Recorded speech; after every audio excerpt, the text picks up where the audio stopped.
Hi అండి. నమస్తే. బాగున్నారా? అందరూ బాగున్నారండి? నేను బాగున్నానండి. మీరు కూడా బాగుండాలి అని కోరుకుంటున్నాను. హడావిడిగా ఉన్నాం కదా అని చెప్పి కొన్ని పనులైతే నెగ్లెక్ట్ చేయకూడదండి. ఈ బయట సోఫా సెట్ అయితే ఒక వారం రోజుల నుండి ఇలాగే ఉందన్నమాట. పాడైపోయింది. ఇది మాది కాదండి, మా తమ్ముడిది. మా తమ్ముడు రీసెంట్గా కాదులే, ఒక సంవత్సరం పైన అయినట్టుంది. ఒక సంవత్సరం నుండి అయితే అంటే వేరే స్టేట్కి వెళ్ళాడనమాట. జాబ్ చేస్తాడు, వేరే స్టేట్కి వెళ్ళాడు. అయితే అద్దెళ్ళల్లో ఉంటారు కదా, అద్దె పెరిగిపోతుందంట. సామాన్ అంతా ఇంకా కొన్ని అయితే మాకు ఇచ్చారండి, కొన్ని అయితే ఇంకా వాళ్ళ ఇంటికి తీసుకెళ్ళిపోయి ఇచ్చారనమాట. నాకు నచ్చదు, వేరే వాళ్ళవి తీసుకోవడం నాకు నచ్చదు. అయినా కూడా నేను చెప్తే వినరు అనమాట. ఇంకా పెట్టేసి వెళ్ళారు. ఇంకా ఇదైతే ఇక్కడ ఈ సోఫా సెట్ అయితే ఇక్కడ బాగానే ఉంది కూర్చోవడానికి, పిల్లలు కూర్చోవడానికి. ఇంకా నేను ఖాళీ టైంలో బయటకు వచ్చి కూర్చోవడానికి ఇదంతా బాగానే ఉందిలే, కానీ ఇదంతా మురికిగా ఉందన్నమాట. ఇంకా దీన్ని అయితే వాళ్ళైతే సీట్స్, దీనికి ఉండే సీట్స్ వేసి వాడుకున్నారు, అయినా కూడా పాడైపోయింది. ఇంకా దీన్ని ఇదిగో ఈ చీరతో అయితే దీన్ని కుట్టాలనుకుంటున్నాను. దీనికి ఈ మురికంతా కనిపించుకోకుండా కుట్టేయాలనుకుంటున్నాను. కుట్టేసి ఇంకా దీన్ని అయితే మేము ఇలాగే వాడుకుంటాము. వద్దన్నా కూడా వెనుకోకుండా దించెళ్ళారనమాట. నాకు నచ్చదండి, కానీ అద్దెళ్ళలో అద్దెలు కట్టాలి కదా, ఇంకా రేట్లు పెరిగిపోతున్నాయి అని చెప్పి అద్దెళ్ళు కూడా రేటు పెంచుతున్నారంట, అద్దె పెంచుతున్నారంట. ఇంకా ఇల్లంతా ఖాళీ చేస్తారనమాట. అద్దెకు ఉండే వాళ్ళ కష్టమైతే నాకు తెలుసండి. ఇది మాది పల్లెటూరు అయినా కూడా మేము ఒకసారి ఇల్లు కట్టుకున్నప్పుడైతే మా సామాన్ అంతా ఒక గదిలో అయితే అద్దెకి పెట్టామన్నమాట. అద్దెకి పెట్టి ఇంకా అక్కడే మేము వంట చేసుకుని తింటూ ఉండేవాళ్ళం అనమాట. ఇంకా మా ఇంటికి వచ్చేసి ఇంకా ఇల్లు కట్టుకునేటప్పుడు రాళ్ళు మోసుకొని, ఇసుక మోసుకొని ఈ పని అయితే చేసుకునేవాళ్ళం అండి. కానీ నాకు ఒక నెల పైన ఉన్న అంతే ఆ అద్దింట్లో. కానీ నాకు చెప్పుకోలేనంత టార్చర్ పెట్టేశారనమాట. ఇంకా ఎలా ఉంటుందా అద్దెకి ఉండే వాళ్ళ పరిస్థితి, ఎలా ఉంటుందా అని చెప్పి నాకు అప్పుడు అర్థమైందండి. ఒక్కొక్కళ్ళకి చాలామందికి ఉంటుంది సొంత ఇల్లు కట్టుకోవాలని, కానీ ఒక్కొక్కళ్ళకి కొంతమందికి అయితే జాబు రీత్యా అంటే ఉన్న చోటల్లా కూడా జాబ్ చేసుకుంటా ఉన్న చోటల్లా కూడా స్థలాలు కొనుక్కోలేరు కదా. కోట్లలో ఉంటాయి, కొన్ని చోట్ల లక్షల్లో ఉన్న, కొన్ని చోట్ల అయితే కోట్లలో ఉంటాయి. అన్ని కోట్లు డబ్బు సంపాదించుకుని కొనుక్కోవడం అయితే చాలా కష్టం అండి.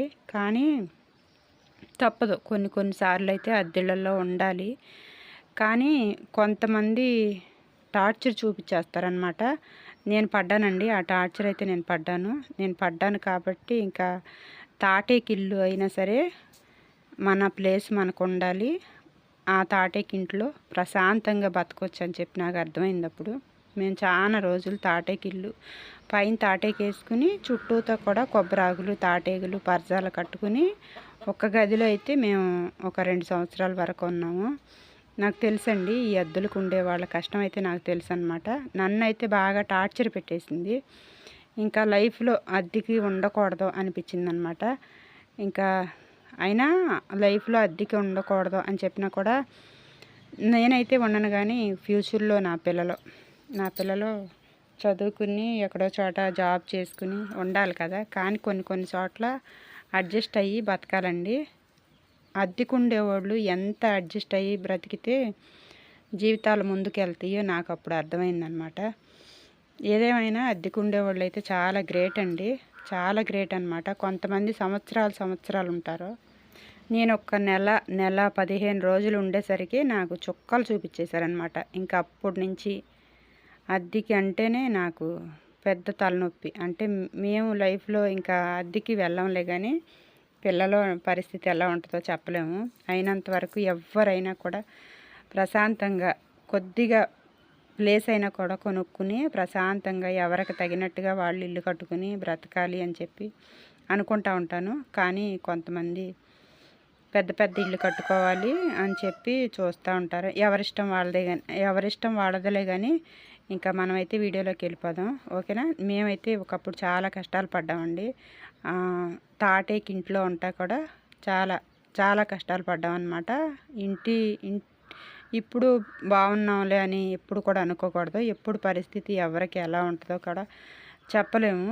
ఒకప్పుడైతే ఒక కొంచెం ఆ తాటేకింట్లో కొంచెం మంచానికి సరిపడినంత మాత్రమే వర్షం పడకుండా ఉండేదన్నమాట. కొన్ని రోజులు మొత్తం ఇల్లు మొత్తం వర్షం పడేది. వానాకాలం వచ్చిందంటేనే భయం వేసేదన్నమాట.